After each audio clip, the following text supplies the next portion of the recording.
He's come up to my room almost every night for years. He's about 6 feet tall, if I had to guess. He's very old, at least 70. He's always heavily dressed in thick layers of clothing, making it difficult to guess his weight or body type.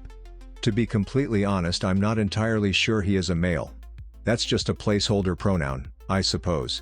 He's never gotten into my room, I'm sure of that. He's tried. Mostly just stands outside my room, on the deck, pressed up against the glass window of the double doors. He can get up on the deck directly from an outside staircase. I tried removing the steps last month. He didn't come up that night. The next morning, the mangled, flattened body of my 16-year-old cat had been shoved through the mail slot of the main entrance on the ground floor. I spent that day repairing the deck staircase. I used to not have curtains over the glass double doors.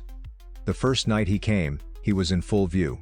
The lower half of his face was pressed against the glass. A thick hood covered his eyes. His mouth opened, and he started to lick the glass in a small circle, while his wrinkled hands rubbed against the door, creating a horrible squeaking sound. Immediately I screamed. As I fumbled for my phone, to call the police, he slammed a fist on the door, turned around, and jumped over the deck railing. When the police arrived, I gave them my description, and told them where he went. This all happened around 1 a.m., as it has ever since. Now, my deck is about 3 stories off the ground, down sheer cliff overlooking a field.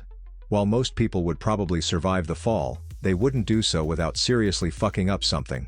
You'd think an elderly man would break his legs, rendering him stationary. At the base of the deck, the police found 2 deep boot imprints, presumably where he fell. Leading off from the imprints was a clear trail where he had gone through the tall grass. Shallow alternating left-right prints led through the trail with a long stride. He hit the ground, and sprinted. Possibly uninjured.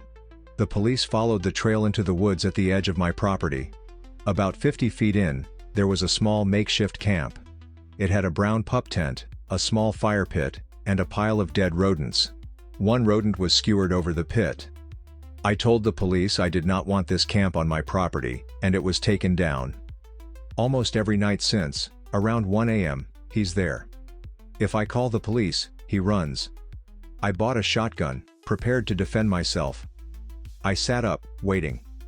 I've done this a few times, and when I do, he doesn't come. Not until I doze off. Then I wake to the squeaking sound of skin against glass. He makes sure I know he's still there, then he runs.